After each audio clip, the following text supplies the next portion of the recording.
What is up, everybody? This is another episode of hashtag Follow the Conversation, episode 47. This is the podcast on theculturalpeople.com where we just hang out and talk with microphones. My name is Michael Nip, and unlike usual, I don't know how to open this podcast now because it was so regimented before. I normally said something else, but I've got a different co-host than normal. Who are you? My name is Blake Wilson. I've been on this show before. That's true. It's been a while, but Blake Wilson and I also do a podcast called I Can't Know Music, I'll Know Music, which we'll be recording after this. But yeah, so we're used to podcasting together, but the normal co-host that I have, Drewby, is gone. I don't know where he is. I think he's in Michigan. Shooting Wolverines. Not sure. I mean, I think that'd be way cooler. I think he said yesterday he spent his day fixing a screen door. So it's kind of like hunting Wolverines, but it's a little different. A little bit different. Has there ever been an episode of this show where Drewby has not been on it? Because I know there's been episodes without you. Because I was on there. Well, not of hashtag. I think has always been me and Drewby. There was an episode of on the topic of video games back when we did that show that Drew was not on. Though this show has kind of somewhat become that because we talk about video games a lot. But yeah, I think hashtag has always been me and Drewby until this episode. It's a monumental episode 47 where Drewby's not around. But yeah, we don't have a focus. We just follow the conversation. So what have you been up to, man? Anything fun? Not too much. Been working on a little bit of school, but a few weeks ago I picked up Professor Layton versus Phoenix Wright, which I was telling you about earlier, like last week after I Can't Know Music, to kind of fill in the gap that Virtue's Last Reward left, and it's not doing a very good job, sadly. It's a good game. We talked. Yeah, I think after I Can't Know Music on the music, we talked, and I thought I owned that game. I don't think I own that game. I think I have a different. Wait, no, it's not. I don't have any Professor Layton games. I have a different Phoenix Wright game. I'm pretty sure. Okay.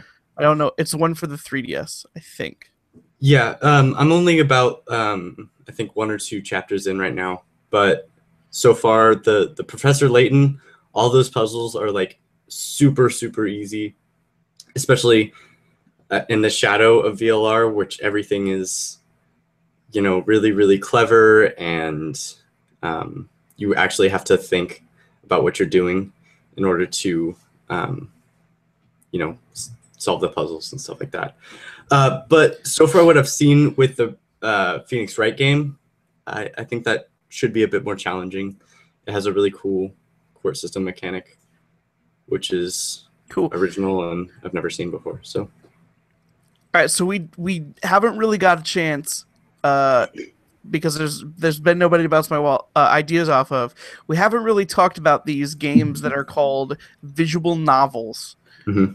Drewby hasn't really touched them, but it's a genre that I got into a bit in 2013 and a little bit more last year. And the first game that I played in this genre is 999. Which is both an amazing game and also a flawed game. But it basically the visual novel genre of video games is like playing a comic book.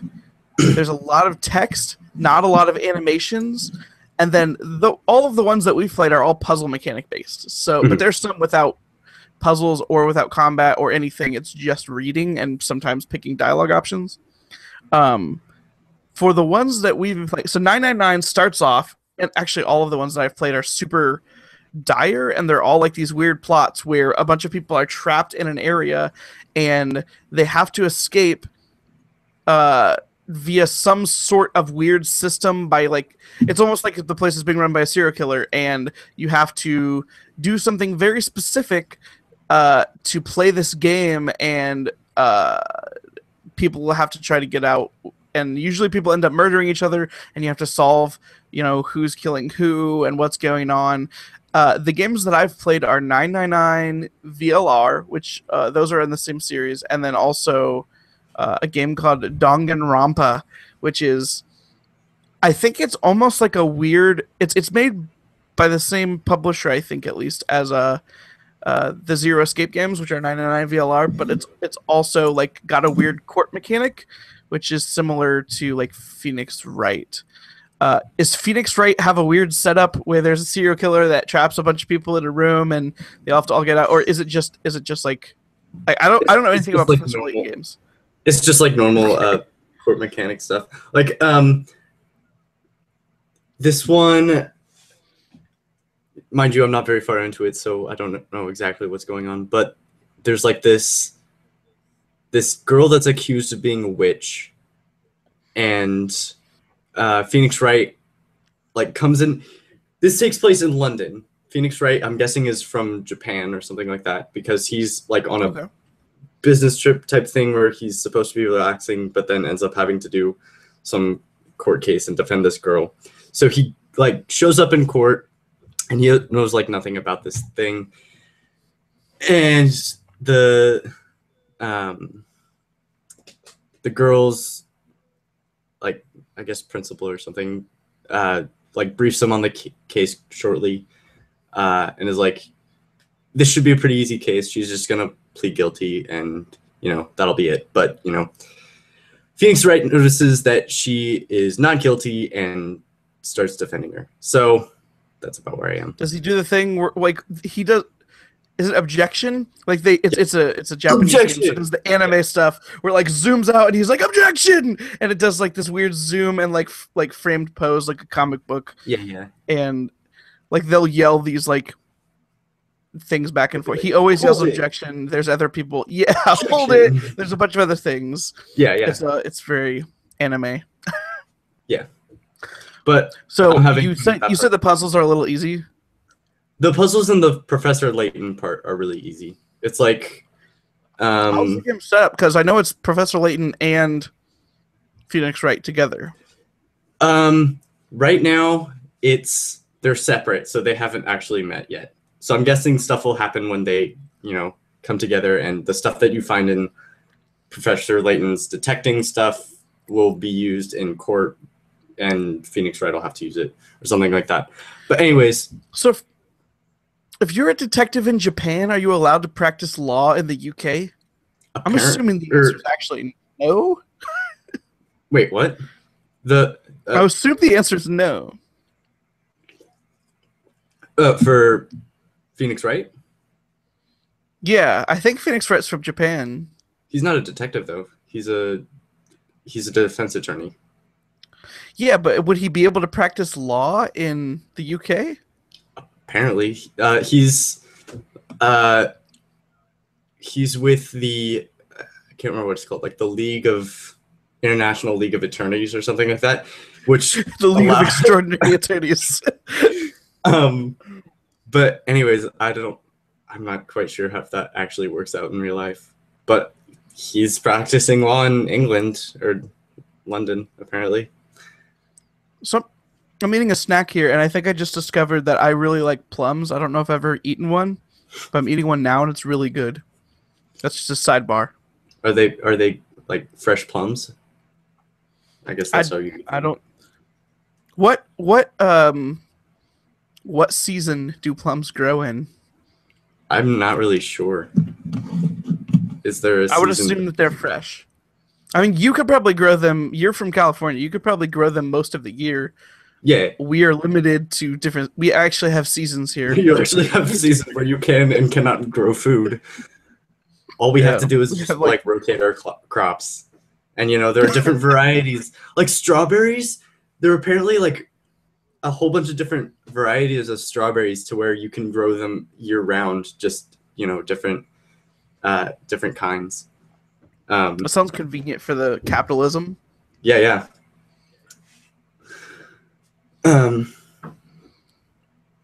Lately, nice. I've been eating a lot of peaches, like just canned peaches in the thick, I have a fresh syrup. Peach right here. Oh, fresh nice. peaches are good. I like fresh peaches as well, but we don't have fermented.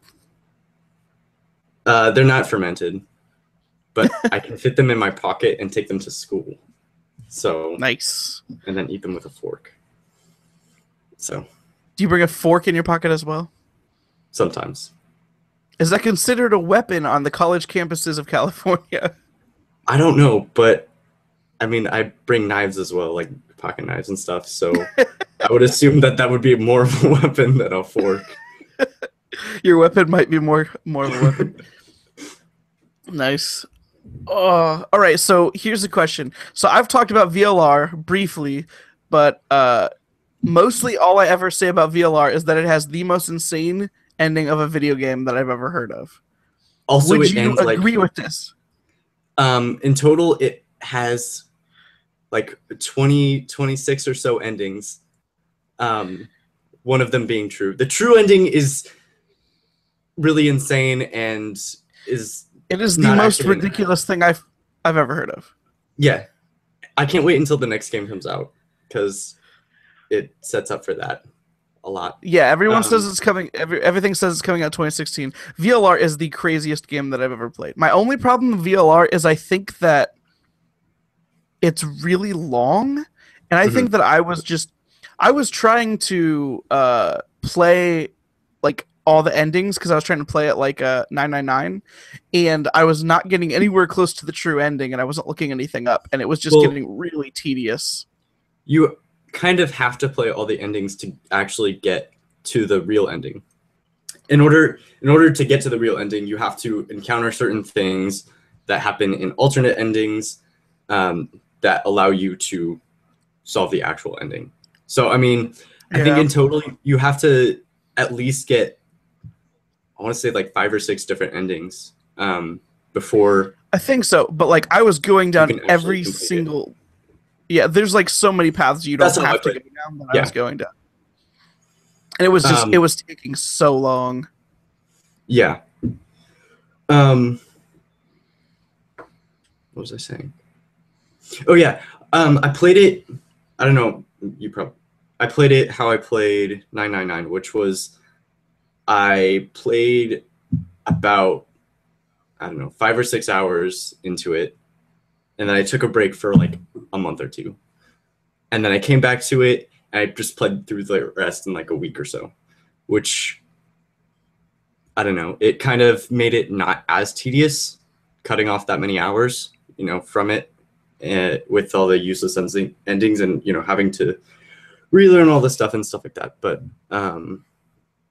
yeah, it does definitely take a lot of time. I think I put 30 or 40 hours into it. Okay, I think I ended up putting like 50. Maybe I just sucked at the puzzles. Maybe that was my problem. There were some puzzles that like I don't know if I had like a brain. There was one puzzle that involved like putting puzzle pieces. I don't remember what it was. I think you were supposed to make shapes with like chopsticks or something. It involved doing something with shapes. Was and it I had made the shapes. One where you had to make the trapezoid?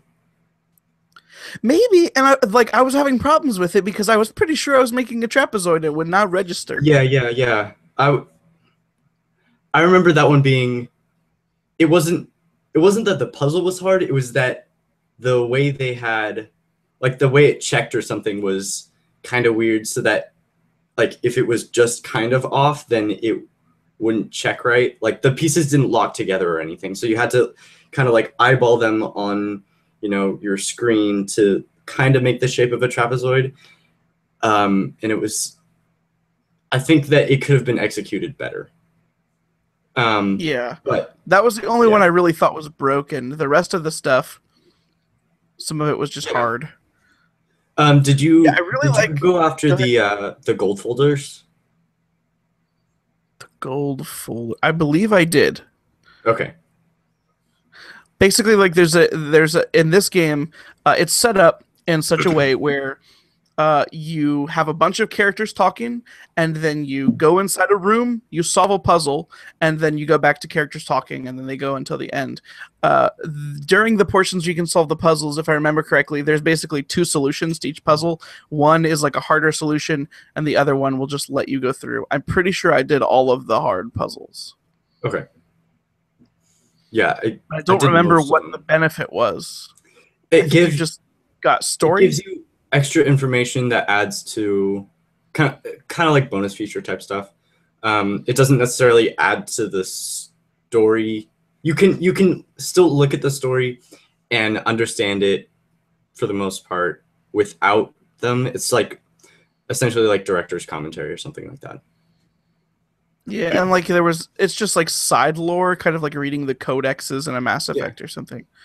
But yeah, I really liked that game. I think I've almost reached a point in my life where it is almost okay for me to play Danganronpa 2, which Danganronpa is a little bit, it's set up, let's see.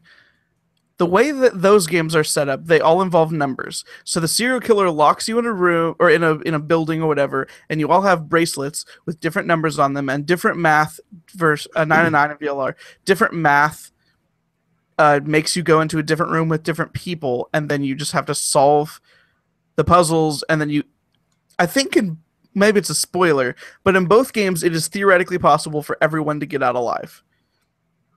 I think that's a spoiler for 999, but not VLR. For VLR, it's not a spoiler. Yeah. That's said at the beginning. I mean, but VLR pits everyone against each other.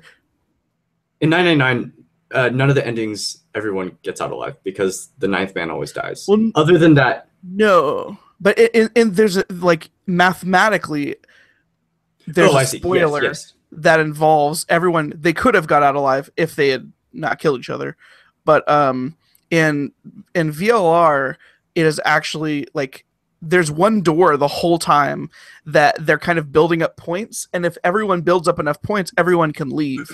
But if one person leaves before everyone else, then they die.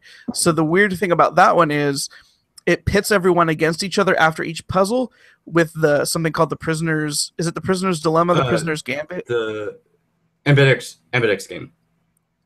Which is there's the Prisoner's Gambit. Yeah. Yeah, it's the Prisoner's Gambit, which is basically if you stab your partner in the back, metaphorically, it is always beneficial to you, but you can also gain positives from helping each other, but it's always more beneficial to stab them in the back, so a lot of people do. And so so it's all numbers and weird and stuff based like that. In Danganronpa, everyone is trapped in a school, and I believe the rules for Danganronpa are the only way to get out is to kill someone else. And then if you kill someone else, you're held up to trial. And if you're convicted and they can prove it, then you get killed. But if you get away with it, then you're allowed to go free. Okay. And so like Danganronpa is almost entirely about solving murder mysteries, where you're going through and someone will get murdered and you have to go around and gather evidence, kind of like I Remember Phoenix Wright. And then you gather all the evidence and then you have to bring it to the court case. And when certain people, I think this is actually a lot like Phoenix Wright, when people say things, you analyze what they're saying, and then you have to stop when you hear a contradiction with what they've said versus the evidence that you have. And then you present it or whatever, and then you can solve these cases. But also, like, it's very anime, so characters are very weird and everything's over the top, just like all of the visual novels I've ever played. I don't think they make American visual novels. No. Well, but yeah, the thing would that you consider like what about like the Walking Dead games? Would you consider those visual novels? Not by definition, because like you don't have to read that much. But in a way, like they're very similar because they're just kind of story focused without like combat or anything. I mean, VLR in VLR they had like voice acting for most of the dialogue. That's true. VLR actually does have. Is every single line voice acted? Every single line that is not in a the narrator is not voice acted, so anything that you say, you have to read. And anything that is not in between the games. So like once you enter a door for one of the puzzles, nothing is voice acted. Just other than that, all the main story pieces, anything that you yourself don't say as the protagonist has a voice actor speaking. Okay, I remember there was a lot of voice acting in that game, but I also remember that at times I would just read it faster than they were saying and then skip it. Yeah. So I don't remember what was what. But yes, so I guess at least VLR is closer to maybe something like The Walking Dead, or this year's example that I really like is Life is Strange. Is just kind of it's a third person walking around game, but like it's just very much an adventure game in the traditional sense. Have you played Life is Strange at all? I have not. No. You should check that out. I think that game is. If I'm picking favorite games this year, I'm gonna go with, not in any order, Life is Strange, Her Story, and Rocket League. All of which I think if you purchase, you can get for under $60, which is the price of one AAA game. Nice. Because Her Story cost me $5. Life is Strange is $25 if you buy all the episodes, and I think Rocket League is $20. Okay. So those are all recommendations from thecultureandpeople.com. Have you played much this year that you're really into? Like, I know you play a lot more indie games than I do. Hotline 2. I know. Oh, I forgot that came out. Hotline Miami 2. You played. I forget that you play a lot of the games that I can't talk about as much with Drewby because he hasn't played them. What were your thoughts on Hotline Miami 2? We'll just go back in time. Was awesome. I love that game so much. I was really excited for it, and it stood up to the hype. So I was happy about that. It throws you in a couple nights. Yeah, it throws you in expecting that you played and were good at the first game. So, which I can't decide if I love that or hate that, because for people that have never played Hotline Miami, if you try to jump into Hotline Miami 2, you'll probably get hosed because it is hard. It's hard game. To be fair, like the Hotline games, you're going to get hosed all the time anyways. Like they're not the easiest of games. But you're dying a lot. It's really, really fast paced. So part of the game mechanic is that you die a lot and that you're restarting over and over and over again. So it's a Super Meat Boy of dual stick shooters. Yeah. So yeah, you have to be really precise in what you're doing, but also do it incredibly quickly, while maintaining accuracy. So I enjoyed that game a lot. The story was, I don't know if I would say it's how they told the story was good. It definitely. I thought it was very good. That is the game that makes me feel the grossest when I play it, though. Yeah. That is like the darkest story. It's like definitely really messed up. It definitely like goes into the theme where everyone is like incredibly drugged up and nothing really makes sense. They tell the story. They have, I think, how many storylines are going at the same time? Too many, but they're not told sequentially. They're about maybe 4, 5, or 6 storylines going on at the same time, being told, which relate to each other, but happen at different points of the timeline.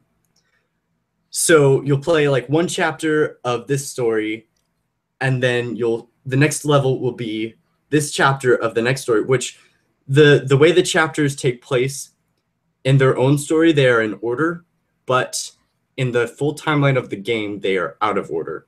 So you'll play the first chapter of one storyline and then move to the first chapter of another, which happened before the one that you played before and affects it somehow.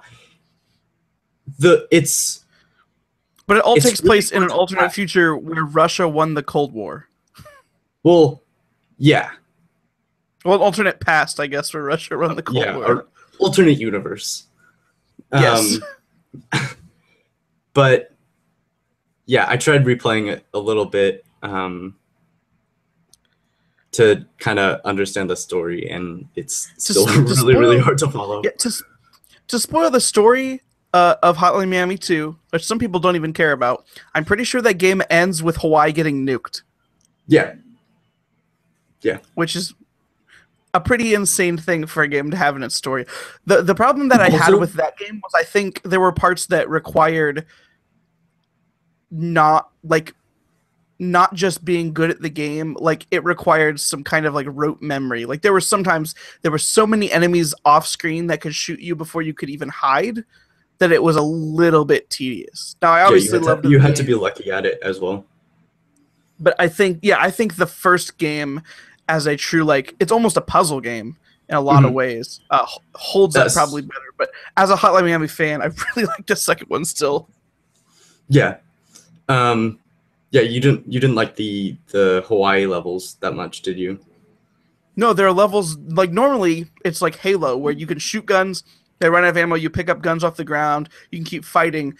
I really didn't like one of the storylines was a character who was in the military, and he was only able to use his own gun, and if it ran out of ammo, he couldn't pick up other guns. He had to find an ammo depot, and I found all of those levels mostly frustrating because every single person that you fight almost has a gun, and it gets really tedious. You can only like pick up ammo at the ammo dumps. You also have a machete, so you're not like completely defenseless, but you can't shoot people then, which is also really hard. So you have to lure gun guys into the room with you, which is kind of fun, but also you mess up once and you restart the entire level. And Hotline Miami 2 levels are way bigger than Hotline Miami 1 levels. Mm-hmm. Yeah. Oh, another thing about the PC, story. Right? Huh? Yeah, I did. You played on... Okay. Go ahead with the story. I played on Vita, which I think is the best platform. Oh, really? I guess you have you actually have the dual sticks. You have the sticks, and you can touch enemies to lock onto them. You can do that apparently too. I didn't know it until after I beat it, but yeah, I was. I think Mark was playing it while I was out there or something. If you the middle mouse button, you can click that on enemies and it'll lock onto them, which was in the first game as well. Yes, and I had no idea. Did you not know that for either game? Oh, nope. Okay. So in the Vita, it's so easy because you just touch them and then they're locked on. Yeah. I didn't know that at all. So I had to like freehand everything. You were playing hard mode the entire time. So you're like the hardest of hardcore. Oh yeah. Okay. No one has like official names, which I mean you can see their faces and stuff, but the way the art style is set up, it's sometimes hard to differentiate faces. Every single character in that game is ugly as sin. Yes.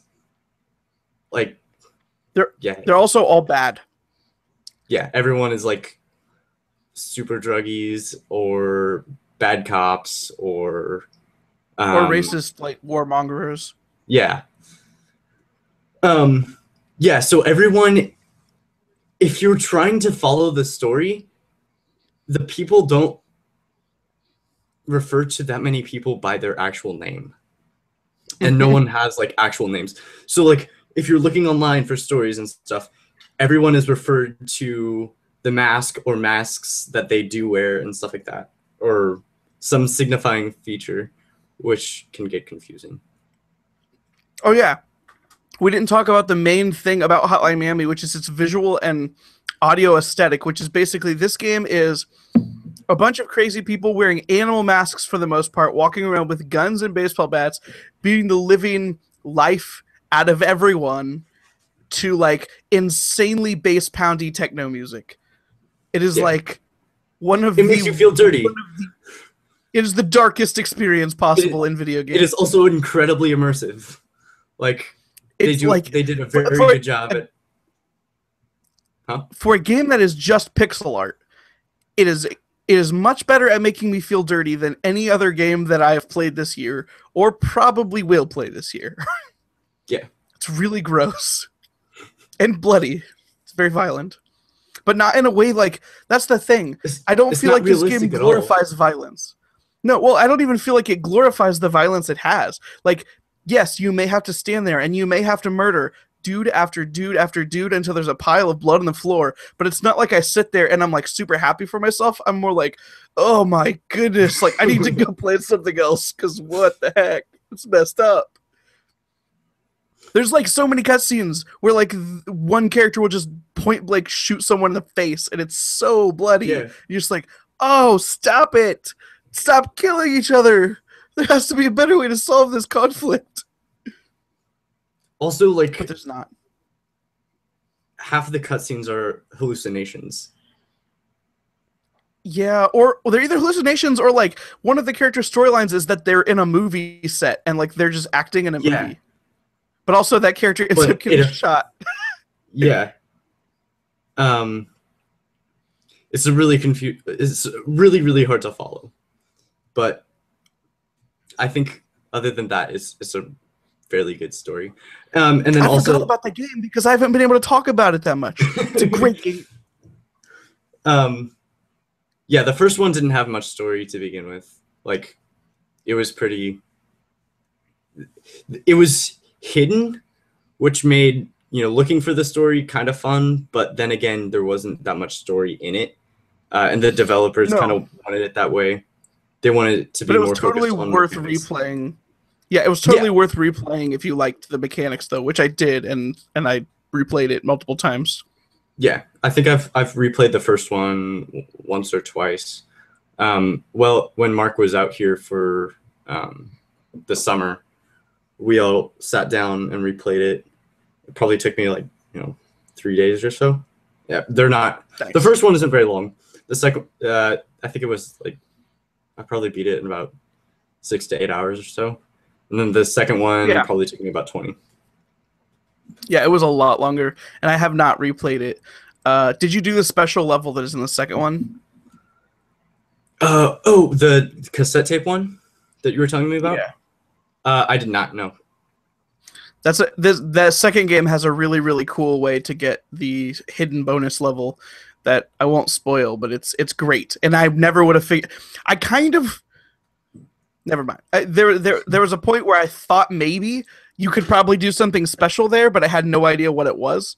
And when I Googled it, I was like, that is a really cool way to get to an optional level. That totally makes sense in lore. But yeah, that worked.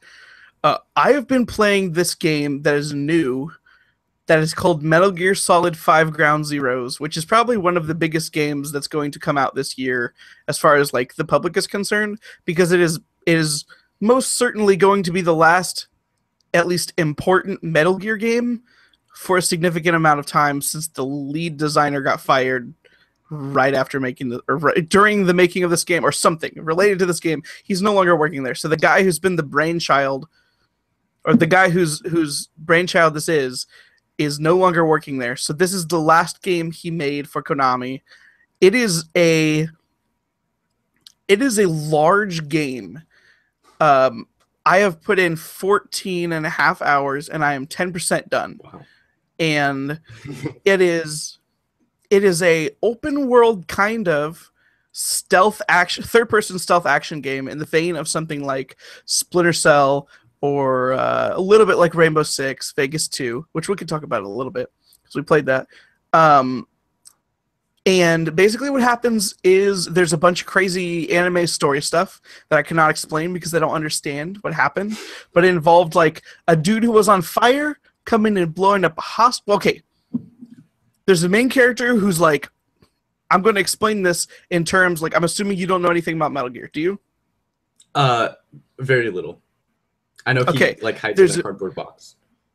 Okay, yes, that's important also. There's also some weird... Okay, so here's the Metal Gear story as I understand it pertaining to this game. There are probably spoilers for at least the first hour here, which screw that, it's the first hour. There's a character that is obviously awesome because he looks awesome, and he got shot up, or he got blown up in a helicopter, and he was in a coma for 9 years. Then he wakes up, and while he's waking up, 2 different parties come in and start murdering people in the hospital trying to kidnap him. I'm pretty sure there's 2 parties. There may be 3 parties, but I'm guessing it's 2 parties come in and try to kidnap him. So they're fighting each other, and then also you're trying to escape, but also you're hallucinating a version of yourself, I think. who helps you escape. So you help yourself escape with the hallucination while you're being chased by one of the parties has superpowered people. There's like a psychic who's flying around, and then a dude who's on fire, like, and he absorbs bullets and then shoots them out like fireballs. And then the other party is just a crazy military command force. And so they're fighting each other, and you're trying to get out, and then eventually you get out, and this is going to sound random because it is. There's a helicopter chasing you, and it gets eaten by a fiery space whale. And I'm pretty sure that entire first hour is you hallucinating because I don't understand what it means. Especially the part where there's a fiery space whale that eats a helicopter out of the sky. And then you escape, and you find some old buddies of yours who say, we're going to get revenge on the people that did this, that blew you up in the first place. We're going to build a private army of our own, and we're going to take out the other private army that hates us. And there's a bunch of anime and Metal Gear stuff that's talked along the way. And so the setup for the game is that you go on these missions by yourself into these enemy bases, and it is like you either rescue people or you have to assassinate people, but the whole time you are also trying to build up your own private army. So there's this weird narrative disconnect where every single person that is fighting against you, like every single Russian that you're fighting, because it's in 1984, you can also capture them by attaching a hot air balloon to them, which floats them up in the air, and a plane comes and picks them up. And every single one of them, if you capture them, is willing to work in your private army. Every single one.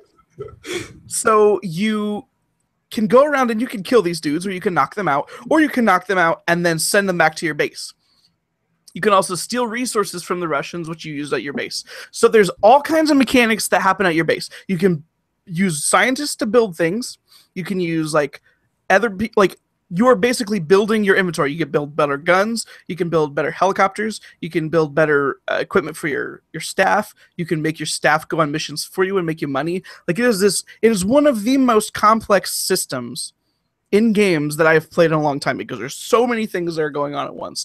But the mission to mission gameplay is you go in a helicopter, you drop outside a base, and you have to go do things in that base.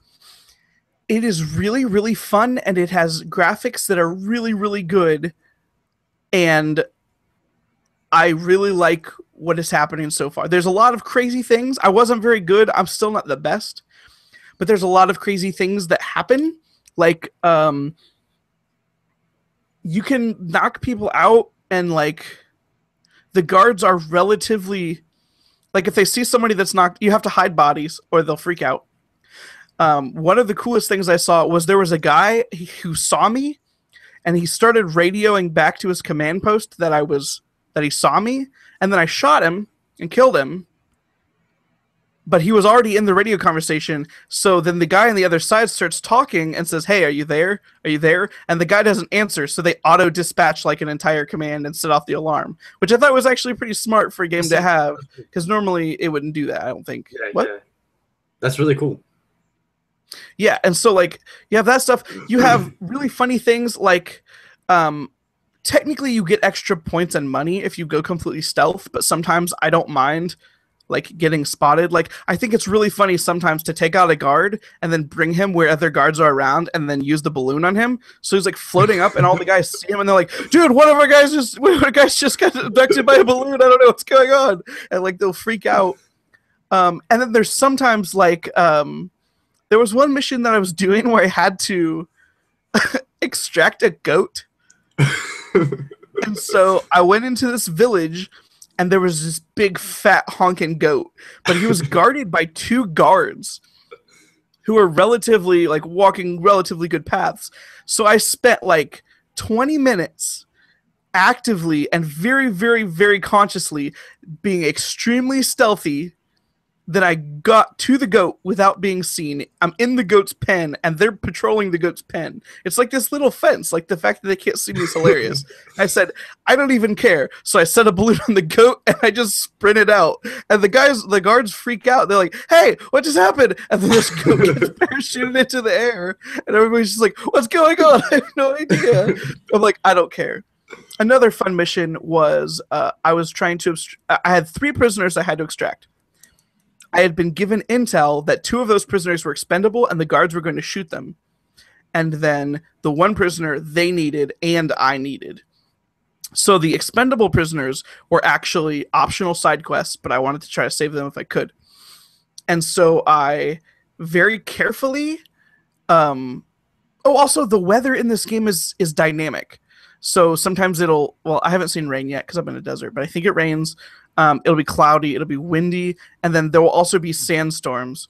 So I rescued the 2 optional prisoners very carefully and stealthily, and then I saw that there was a sandstorm coming, so I just grabbed the dude that I needed to rescue, threw him in one of the enemy trucks, then jumped in the enemy truck and drove it off a cliff into a river.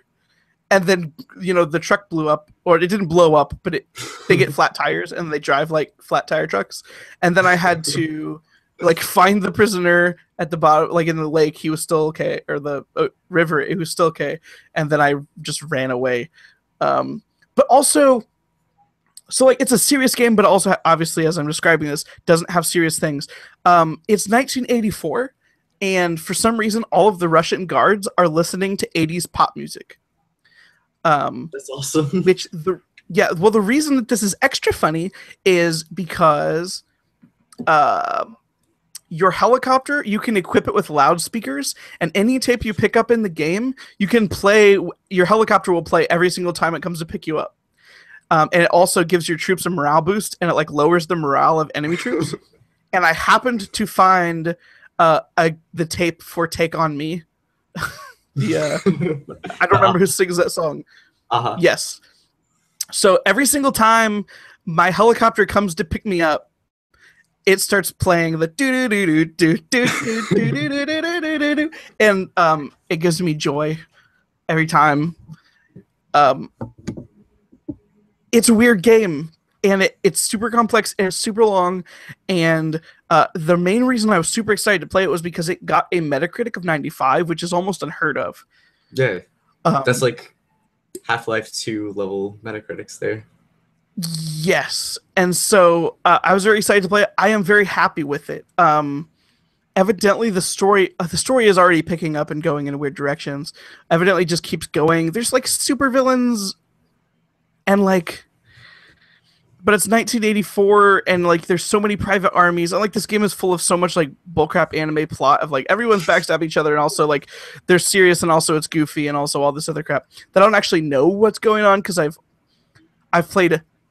I bought Metal Gear Solid 1 because it was cheap on my Vita, so I have played maybe 4 hours of Metal Gear Solid 1, and now I've played 14 hours of Metal Gear Solid 5. So I don't know what's going on, but it's a very fun game nonetheless. I think Drewby might be getting it when he gets back. We'll see. He's played some other Metal Gear games, right? He has not, but he is really, really into the Giant Bomb Let's Play series where they're playing through all of them. And I believe he has actually watched all of the other games played through from start to finish. Okay. So I think if you want to talk about Metal Gear Solid story, he will talk about it, and it is something I don't really want to hear about because I don't think it's a thing you can understand. I've been following Twitter, and there are a seriously large number of people that have played every single game and have no idea what's going on, and they kind of don't care because it's still fun to watch / play. Yeah. Also, most of the Metal Gear games don't have a lot of gameplay because there's so many long cutscenes. Yeah, they have movies in between gameplay, right? Yeah, there's an actual 2-hour cutscene in Metal Gear Solid 4. This game, the first hour of it, that was mostly cutscene, with a hospital thing I was talking about. But for the most part, everyone's weirded out because this has the most gameplay in a Metal Gear Solid game ever. I don't know what to expect of it, but I'm very much enjoying my time with it. I think it's great. There's only a couple things that bother me, and they're mostly control related. If you carry someone on your back and you have to climb up a 3-foot ledge, you can't do it. So you have to throw them. But there's no way to gently, there is a gentle place on ground, but you'll put them on the ground instead of on the ledge. So if you want to put somebody up on a ledge, you just huck them. Even if they're a wounded prisoner, and they don't get hurt, but it kind of throws off some of the sense of seriousness that you may be having when you're sneaking through a mission. You've played it's a really good stealth game about ninjas, Mark of the Ninja, right? Yeah, I can't remember if I've actually beaten it. I know I got like at least to the last level, but I don't know if I beat it. Did you see your boss committing seppuku? Or do you commit seppuku? Everyone commits seppuku. I think so. Okay, then you probably beat it. Anyway, like the way that game is super solid and like the stealth mechanics are super fun. That's what this reminds me of.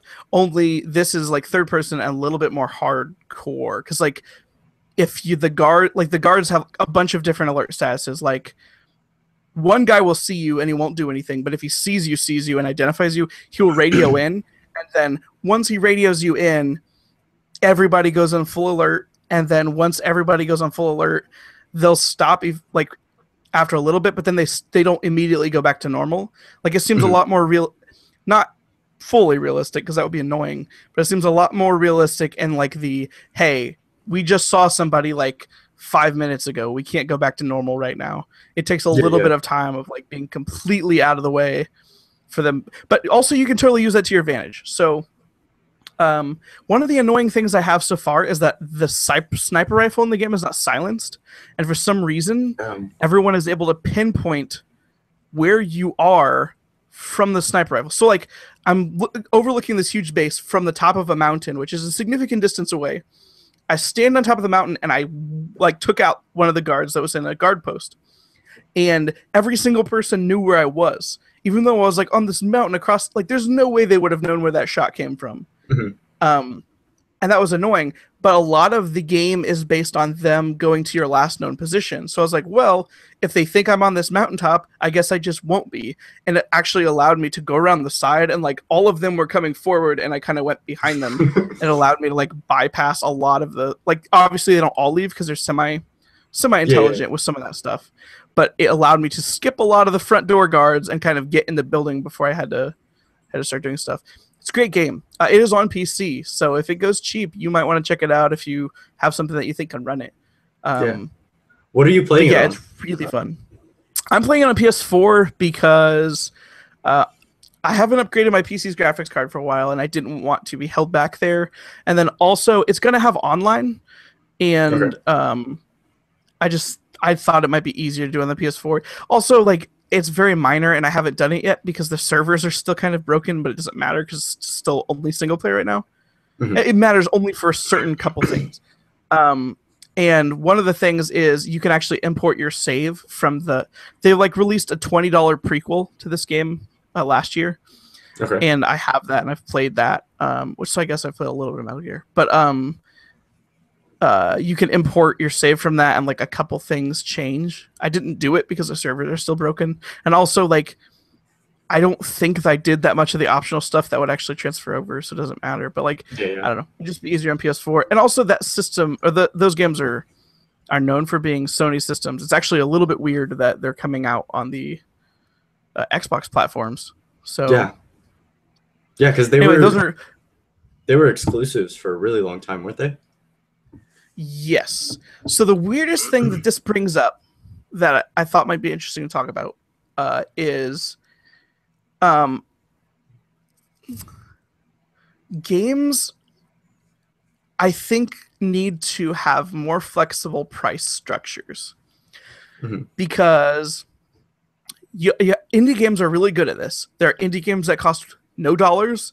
There are indie games that cost $1, and there are indie games that basically will cost up to $40. I think most indie games are about $40 cap. AAA games, because of the way that they've like AAA games are sometimes focused at the core gamer, but a lot of times like retail stores and everything is based around this knowledge that AAA games are $60. And they've been $60 since I believe the Xbox era. If I remember correctly, the N64 and PlayStation games were $50. So $60 for games for the last significant amount of time. And so what happens is games like Metal Gear Solid 5, which are ridiculously huge, I think sometimes get a little bit of the short end of the stick because I don't know, X game that has 20 hours of content and this game, which has easily 80 hours of content, have to be priced the exact same. And what happens is a lot of games just put in a lot of stupid DLC, or Metal Gear Solid 5 actually has microtransactions for a lot of the weird side stuff. Where like it's exactly like a phone game where you can play $1 for this, or you could buy a pack of it for $5, or you could buy this pack for $10. And a lot of people are taking umbrage with it. I wish we would get to a point where certain AAA games would not mind costing like $80. Like your Skyrims.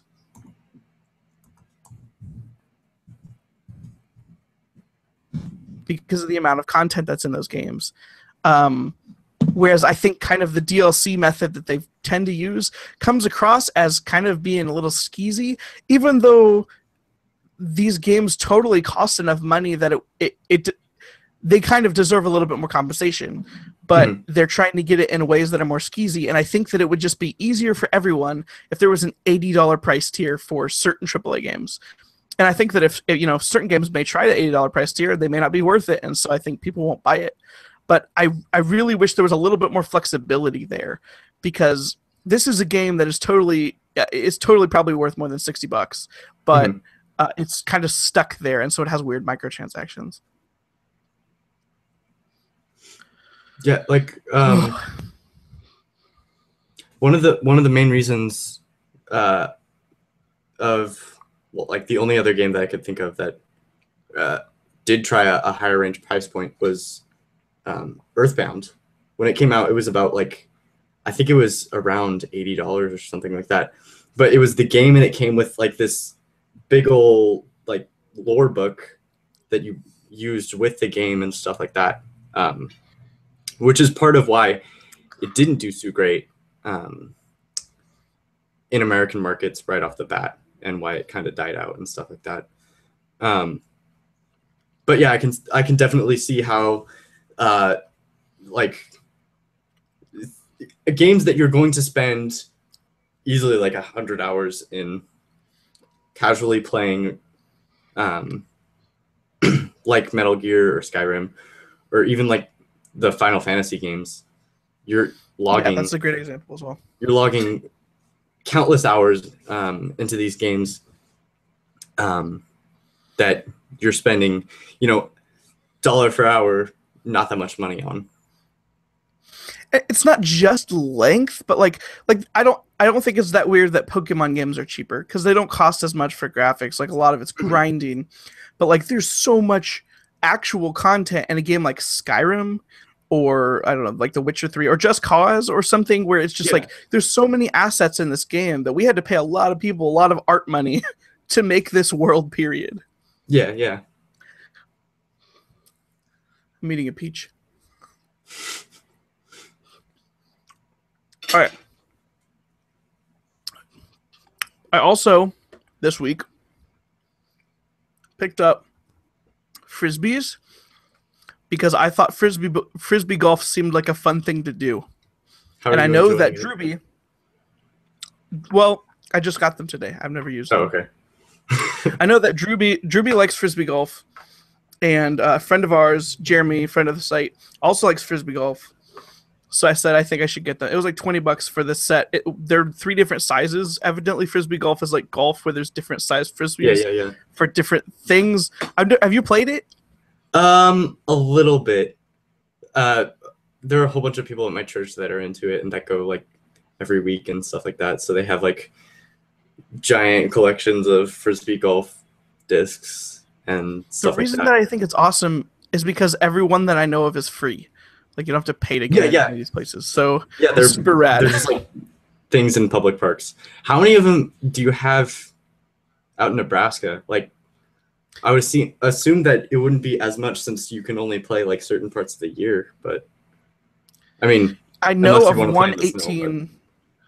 I know of one 18-hole course, and then I know of, I think, a 9-hole course, and then I know one place that just has 3 where you can play. And 2 of those are by my house. So I could just see myself like, hey, I should probably walk around instead of sitting on my couch playing Metal Gear all day. I think I'll go throw a Frisbee or something. And that would be fun. So, yeah, I don't know. We'll see. I think it looks like fun. This one has a bee on it. It says buzz because that's what bees say. The art on them are really cool, I think, a lot of the time. Mine are mostly lame. I got like a beginner set that had like 4.5 stars on Amazon, so I assumed that would be okay. It's $20, which is acceptable. Like $20 isn't acceptable. I've decided I want to try this thing out, but I don't want to get too invested. Yeah. Amount of money. So I figure I'll give it a shot. So we had our church picnic like a couple weeks ago, and we tried to play Ultimate Frisbee.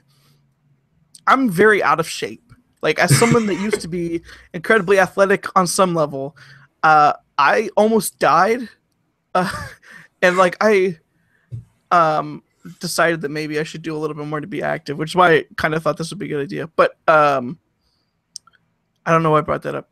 Frisbees are fun to throw. Maybe that was my point. Oh man. Also with frisbee so golf. Cool. It's actually going really well. I have a really light load this semester. I'll be taking all of 3 classes, and one of them is a computer science class, which is teaching me C++, but I already know a fair bit of Java, which they are very, very similar. So, like, it's really easy. But do I program my indie game? Sure, I guess. I don't know how to do that, but I can figure it out. I can pick it up. I'll write a game. You can program it, and then we'll find somebody to do art. Cool. Sounds good. And then Micah could do the music for us. So. Oh yeah, dude. My cousin is music. But my programming teacher, he actually does have like workshops and stuff where he teaches you how to do stuff like game development. I know he did one that one of my friends went to over the summer. That was, I think, like a week long or something like that. That he just showed how to use the program on I believe it was the Unreal Engine, Unreal 4. Okay. So, yeah. Unreal and Unity, I think, would be good and semi-easy. Well, not easy, but like easier to learn than have to create your own engine. I thought about I should probably cut this out of the podcast because I don't want anyone to steal it. Have you played Ollie Ollie? A little bit. I was very bad at it. I played it on the 3DS. I don't know if it has more.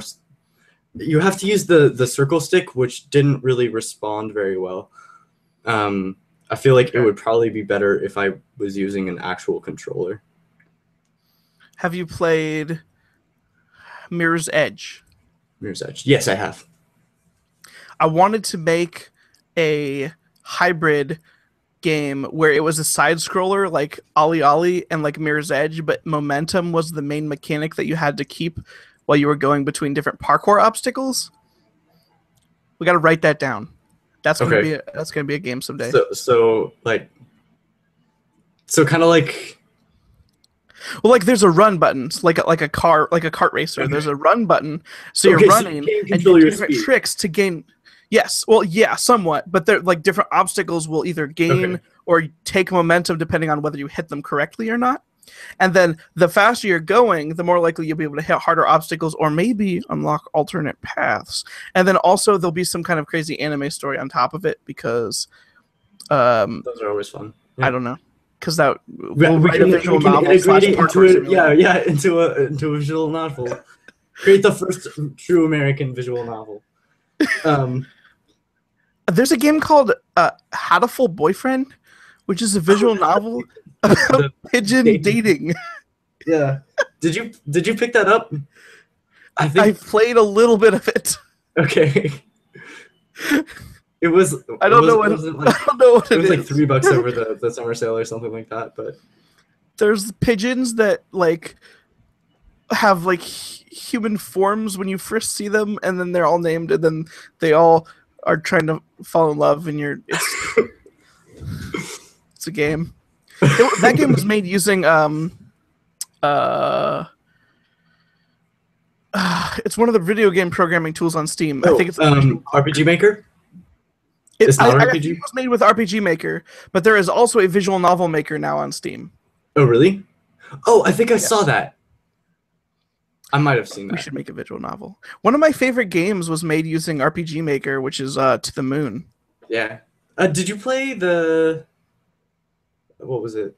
Bird Story? A Bird Story. Yes, that was a good game. I thought it was. It's like an hour long. Yeah. I didn't think it has cool ideas. No, nowhere near as good. No. But it's really cool for what it is, and I'm sure that it was a lot less stressful than the guy that made it. And Yeah. so that's valuable on some level, especially since he did a lot of the things Into the Moon by himself, and I'm sure that was ridiculous. Yeah. I don't know how well that game sold, even though it should have sold a bazillion copies. I don't know how well it did. To the Moon or Bird I guess Story? when you're To the Moon. Though I guess like cheaper game is, the less you have to sell for it to be profitable. But I don't know. Yeah. I'm gonna try something here. What else you been doing? Anything cool? You got robotics are not until when? Summer? Are they always summer? June. January. One of the other J months. Okay. Yeah, we start at the beginning of the year. So competition will be in March, and starting July, the first Saturday of July, we start build, and then we go for 6 weeks.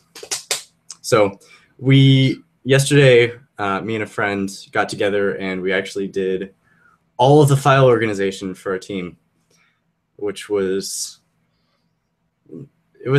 I've had fun doing it, but yeah, we set up a whole file management structure and got all this stuff. We have another challenger has entered the arena. Who is this? This is Drewby, regular host of hashtag Follow the Conversation, who is not regular this week because he is on vacation right now and is being bothered by other people. What's going on, hobo? I here wearing my Menard shirt and I am teaching people how to use technology. That's fun. What technology? Can you show us? Is it a robot? Is it a Metal Gear? Well, my uncle built an Android in the basement, and so we've been trying to figure out how to get that going. But I've heard that you have to use Thor's hammer and like you electrify it enough, and it comes to life and becomes something. we found an alternate power source. But right now, we got to code the 7 rules of robotics into it so it doesn't just wipe out mankind. But once we get that going, then I think we should be pretty good. What rule do you start with? Don't kill Drewby. That's the first rule. That's the first rule. That's the first rule. The first rule of robotics is don't kill Drewby. It seems valid. Yes. And then I don't know. These are fictional rules. I don't remember them off of the top of my head. I think there are only 3, aren't there? I think there are more than that. I'm pretty sure I don't know. A robot may not injure a human being or through interaction allow a human being to come into harm. A robot must obey orders given to it by human beings, except when such orders would conflict with the first law. A robot must protect its own existence as long as such protection does not conflict with the first and second law. So yeah, 3 laws. Okay. That was just a plot point in VLR. Gotcha. I thought it was. VLR is a weird game. Yeah. All right, so Jimmy, do you have anything specific you want to hit before I hang up on you? Let's just I don't know. My phone's gonna die in like a minute. So. All right. Well, have fun on vacation and smoke every day. Okay. Well, it's been about an hour. That's our normal running time. You have anything else you want to go over? I don't think so. We can talk about it. We can talk about. We're about to record our other podcast. Go ahead. You were gonna say it. Oh yeah, we're gonna be recording. I Can't Know Music, All Know Music, episode 7, which is My Chemical Romance's Black Parade. The other day, I think it was Monday or something, when I was at school, I saw someone wearing a Black Parade T-shirt. So. Okay, yeah. That is awesome. Also, Google the excuse me, on the podcast, Google the go to Amazon and look up the vinyl art for the Black Parade vinyl. It is pretty wicked. it's like, I mean, it is a weird like gothic skulls whatever parade, but it looks very cool. Like if I were to get into vinyls, which is something I've considered before because a record player would be sweet, that is a case that's pretty cool. I think it'd be cool to own. That could go on your wall. It up. Yeah, that thing is awesome. Yes. Dude, is that what the shirt had on it, or was it just the album cover? No, it was just the album cover. The vinyl itself. Did you see that? No. What does it look like? Like, it's like clear and black plastic, clear and black vinyl, like mixed together. Nice. So it has like all this like splotches of. It looks almost like a flower. Okay. And then also, I'm pretty sure that vinyl is double-sided. It has half the album on one side because it's longer. It looks like it's 2 discs. Oh, okay. But yeah, this. Oh, and Anyway. It has like art on the back. That thing is really cool. Spoilers, we really, really like the album. I think it's fair to say. Yeah. This was a really good album. Definitely go check it out. All right, I'm going to ask you the hard question. Yes. Where can people find you on the internet outside of this podcast or the other podcast? I can't know music on the music. You can email the show at, I don't know what your guys' email for this one is. Podcast at thecultureofmypeople.com. It's the same one for both shows. Okay. We get a lot of emails, but we're pretty good at sorting them out to make sure that they stay separate. We know where they go. Yeah, you can email that. And then Michael will. You should just start an Instagram, and all you do is like. I don't have any ways to take pictures. My family doesn't own a single camera. Otherwise, I probably would have. Do you have a flip phone with a camera on it? Yes, but I burnt the lens. Like, I was doing something and it was like lying on my bench, and I like tried to take a picture of it, and like the lens like had a melted spot on it, and it takes really blurry pictures. So I've thought about starting like an Instagram, but I need a camera first. Wait, I was gonna say you start Instagram from your computer where you take pictures from your webcam of you just listening to music. If I can't know music on the music. But I have done that in the past as well. Can you upload Instagram photos? I don't think you can. The Instagram web app is like terrible. If there is one, I think I tried to use it once or twice. Dang it. Okay. Well. But yes, I have thought about starting an Instagram at least once or twice. You should have a Twitter account where you just tweet out like random crap like Kanye West does, and the next thing you know, you have like millions of followers. Kanye West is like, all right, this is a little bit of a side topic, and maybe it belongs and I can't know music on the music. But I listened to Kanye West's first album, which is a little bit of a concept album, kind of like it's more of a theme album, and the theme is don't get education. Don't go to college. And also, if you have a job where it can't pay for your bling, you should quit because screw the man. So I'm not sure how Kanye is expecting. Well, actually, I am completely sure because there's multiple songs in the album where he recommends drug dealing because it is very profitable. So Kanye's first album is basically don't settle for a low-paying job, don't get educated, and sell drugs.